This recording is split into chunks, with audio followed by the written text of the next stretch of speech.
వివాదాలకు వేదికైన phone tapping అంశంలో రోజు రోజుకు ఆసక్తికరమైన విషయాలు వెలుగులోకి వస్తున్నాయి. కేసుల్లో ట్విస్ట్ల మీద ట్విస్టులు చోటు చేసుకుంటున్నాయి. గారాల పట్టిని గట్టెక్కించడానికి పెద్ద ప్లానే వేశాడు. కట్ చేస్తే కథ అడ్డం తిరిగింది. దీంతో సార్కి కోపం వచ్చి కథంతా నడిపాడన్న టాక్ కూడా నడుస్తోంది.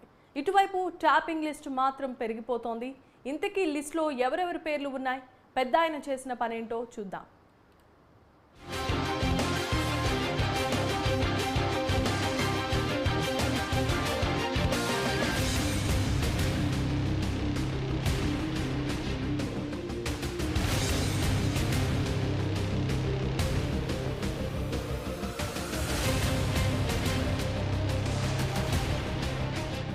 తెలంగాణలో కలకలు రేపిన ఫోన్ ట్యాపింగ్ కేసులో సంచలన విషయాలు వెలుగులోకి వచ్చాయి. వీఆర్ఎస్ కి ఇబ్బందిగా మారిన వ్యక్తుల ఫోన్లపై నిఘా పెట్టినట్లు ఈ కేసులో నిందితుడిగా ఉన్న మాజీ డీసీపీ రాధాకిషన్ రావు ఇచ్చిన వాంగ్మూలం ప్రకంపనలు సృష్టిస్తోంది. ప్రతిపక్ష పార్టీల నేతల ఫోన్లతో పాటు పలువురి ఫోన్లు ట్యాపింగ్ చేసినట్లు మాజీ డీసీపీ అంగీకరించడంతో అందరిలో టెన్షన్ మొదలైంది. సీఎం రేవంత్ రెడ్డి ఆయన కుటుంబ సభ్యులపై బీఆర్ఎస్ అధికారంలో ఉన్నప్పుడు నిఘా పెట్టినట్టు రాధాకిషన్ వాంగ్మూలంలో చెప్పారు. అప్పుడు బీఎస్పీ నేత ప్రవీణ్ కుమార్, తీగల కృష్ణారెడ్డి, తీన్మార్ మల్లన్న ఫోన్లను కూడా ట్యాప్ చేసినట్లు అంగీకరించారు. ఈటెల రాజేందర్, బండి సంజయ్, ధర్మపురి అరవింద్ అనుచరులతో పాటు జువాడి నరసింగరావు, వంశీకృష్ణ, కవంపల్లి సత్యనారాయణ, కాంగ్రెస్ నేత జానారెడ్డి కుమారుడు రఘువీర్ రెడ్డిపై కూడా నిఘా పెట్టామంటూ రాధాకిషన్రావు విచారణలో చెప్పాడు. అంతేకాకుండా బడా రియల్టర్లు, హవాలా వ్యాపారులతో కూడిన 4 పేజీల ఫోన్ లిస్టును రెడీ చేశారు.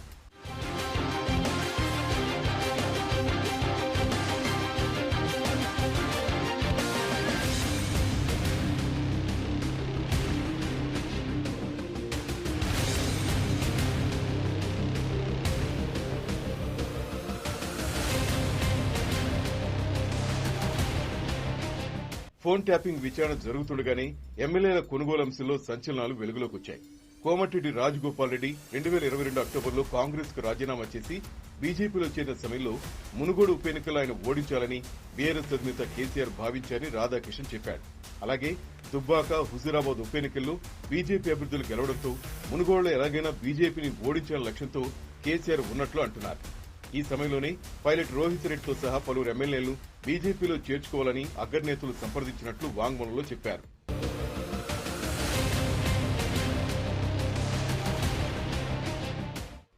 బీజేపీ అభ్యర్థుల్ని ఎలాగైనా అడ్డుకోవాలని కేసీఆర్ మాస్టర్ స్పై ఆపరేషన్ సిద్దం చేశారని, బీజేపీకి ఎలాగైనా చెక్ పెట్టేందుకు ఆ నేతలపై సర్వేలైన్స్ పెట్టాలని కేసీఆర్ ఎస్ఐబీకి చెప్పినట్లు రాధాకిషన్ రావు వాంగ్మూలంలో వెల్లడించాడు.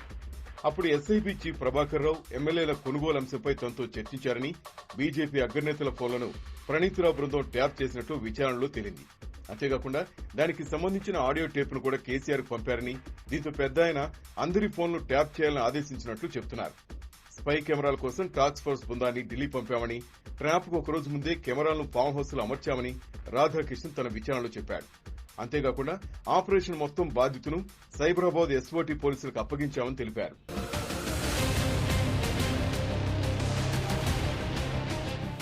ఢిల్లీ లిక్కర్ స్కామ్ లో బీఆర్ఎస్ ఎమ్మెల్సీ కవిత అరెస్టు కాకుండా బీజేపీ అగ్రనేతలతో కేసీఆర్ చర్చలు జరపాలనుకున్నట్లు, అందుకే ఎమ్మెల్యే కొనుగోలు కేసు కోసం ప్రత్యేక దర్యాప్తు వేసి బీజేపీ అగ్రనేత బిఎల్ సంతోష్ ను అరెస్ట్ చేయాలని ఆదేశించారని రాధాకృష్ణ అన్నారు.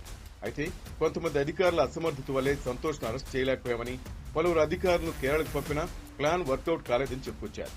సంతోష్ ను అరెస్ట్ చేయకపోవడంపై కేసీఆర్ అసహనం వ్యక్తం చేశారని, పెద్దాయనతో ఉన్న అనుబంధం వల్ల ఇంతకంటే ఎక్కువ విషయాలు చెప్పలేనని తన వాంగ్మూలంలో పేర్కొన్నాడు.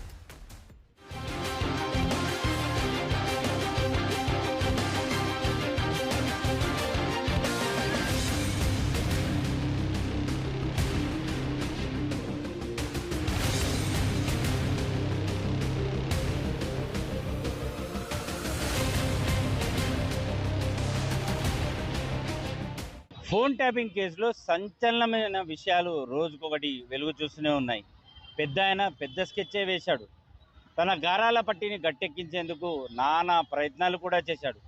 సంతోష్ని అడ్డం పెట్టుకుని బీజేపీ నేతలను బెదిరించి కవిత అరెస్టు కాకుండా నానా తడ్డాలు పడ్డాడు.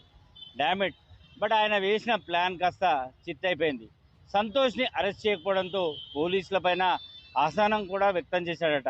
అందుకు కొంతమంది ప్రమోషన్లు కూడా ఆగిపోయాయని వినికిడి. అయితే ఈ కేసు వ్యవహారానికి సంబంధించి రాధాకృష్ణ ఏదైతే పోలీసులకు ఇచ్చిన స్టేట్మెంటే ఇప్పుడు పెద్దగా సంచలనంగా మారింది. అటు బీజేపీ, కాంగ్రెస్ పార్టీ, ప్రస్తుతం సీఎంగా ఉన్న రేవంత్ రెడ్డే కాకుండా చాలామంది, ఆఖరికి చివరికి తన పార్టీలో ఉండి ఇతర పార్టీ వైపులో మొగ్గు చూపుతున్న నేతలు, తీగల కృష్ణారెడ్డి కానీ, తీన్మార్ మల్లన్న, ఇలా ప్రతి ఒక్కరి ఫోన్లు కూడా ట్యాపింగ్ చేశాడని రాధాకిషన్ రావు ఏదైతే నేరాంగీకార పత్రంలో ఆయన వెల్లడించడం కూడా జరిగింది. ఇక ఈ కేసు వ్యవహారానికి సంబంధించి పోలీసులు కేసీఆర్ వైపు అడుగులు వేస్తున్నట్లుగా సమాచారం. ప్రభాకర్ రావు ఆ తర్వాత ఫరారీలో ఉన్న ఓ మీడియా సంస్థ అధినేత శ్రవణ్ కోసం ఇప్పటికే కోర్టు నుండి అరెస్ట్ వారెంట్ పొందిన పోలీసులు తాజాగా కేసీఆర్ని విచారణకు పిలిచేందుకు సిద్ధమైనట్లుగా కూడా తెలుస్తుంది. దీనికోసం లీగల్ టీములతో భేటీ అయిన స్పెషల్ ఇన్వెస్టిగేషన్ టీం ఒకవేళ ఏదైనా న్యాయపరమైన అంటే ఏదైతే ఇబ్బందులు కనుక తలెత్తితే వాటిని ఎలా ఎదుర్కోవాలి, కేసీఆర్ని విచారణలో ఏ ప్రశ్నలు అడగాలి, మరి ప్రభాకర్ రావు ఇచ్చిన స్టేట్మెంట్లో వాస్తవాలు ఎంతున్నాయి అనే విషయం పైన అధికారులందరూ కూడా దానిపైన దృష్టి పెట్టడం జరిగింది. ఇక ప్రభాకర్ రావు వచ్చినా రాకపోయినా కేసీఆర్ని విచారణకు పిలవాలి, అందుకు నోటీసులు కూడా సిద్ధం చేయాలని సిట్ అధికారులు భావిస్తున్నట్లు తెలుస్తుంది. Vote studio.